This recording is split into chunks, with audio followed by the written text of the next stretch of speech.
আম্মা আপনি কেমন আছেন? এখন কিরকম ফিল করেন? আলহামদুলিল্লাহ, আলহামদুলিল্লাহ। আমি অনেক আলোকিত, অনেক সুস্থ আছি। অনেক হুম। ভালো আছি। আগের মতো কি বুকের মধ্যে ধড়ফড় না, করে? আগের মতন দুর্বল করে না। এখন আলহামদুলিল্লাহ আমি হাজার, হাজার আল্লাহর কাছে শুকরিয়া দেখে আমার বাবারেও আমি ধন্যবাদ জানাই। আমার হুম। বাবাকে আমি যে কি দিয়ে আমি ধন্যবাদ জানাবো আমি এই বলতে পারি না।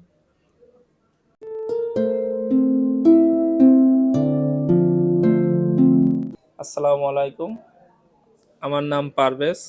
আমার মায়ের নাম পারভিন বেগম। Home district Gopalganj. আমার মায়ের বয়স হচ্ছে 40 বছর। আমার মা হুট করে অসুস্থ হয়ে পড়ে। তারপর বুকের ভিতর ধড়ফড় করে, সিঁড়ি বাইতে পারে না। তারপর আমি এর আগে অনেক ডাক্তার দেখাইছি, কিন্তু কোনো ডাক্তার ধরতে পারে না। পরে আমি জাতীয় হৃদরোগ হসপিটালে নিয়ে আসি। পরে মঞ্জুরুল আলম স্যারকে আমি দেখাই। পরে মঞ্জুরুল আলম স্যার দেখে বলে যে তোমার মার এই সময় হার্টে সমস্যা হয়েছে, ব্লক ধরা পড়ছে। তারপর ওইটা বাইপাস করতে হবে। তারপর আমরা মঞ্জুরুল আলম স্যারের মাধ্যমেই বাইপাসটা করি। আলহামদুলিল্লাহ আমার মা আগের থেকে অনেকটা সুস্থ আছে।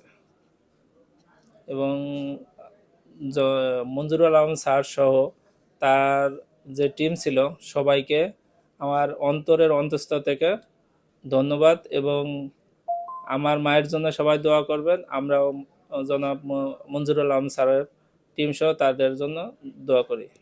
আম্মা আপনি কেমন আছেন? এখন কিরকম ফিল করেন? আলহামদুলিল্লাহ, আলহামদুলিল্লাহ। আমি অনেক আলোকিত, অনেক সুস্থ আছি। অনেক হুম। ভালো আছি। আগের মতো কি বুকের মধ্যে ধড়ফড় না, করে? আগের মতন দুর্বল করে না। এখন আলহামদুলিল্লাহ আমি হাজার, হাজার আল্লাহর কাছে শুকরিয়া দেখে আমার বাবারেও আমি ধন্যবাদ জানাই। আমার হুম। বাবাকে আমি যে কি দিয়ে আমি ধন্যবাদ জানাবো আমি এই বলতে পারি না। স্যার যে বাজান রে আমি তো ধন্যবাদ খালি আমি তো বললামই যে তারে যে আমি কি দিয়ে ধন্যবাদ দেবো আর কি দিয়ে কি করবো এই তো আমি বলতে পারিনি। আ- হাজার হাজার শুকরিয়া অবশেষে আদায় আমি করি আলহামদুলিল্লাহ। আমার এবং আমার মায়ের পক্ষ থেকে আবারও জনাব মঞ্জুরুল আলম স্যার এবং তার টিমকে ধন্যবাদ জানাচ্ছি। আসসালামু আলাইকুম।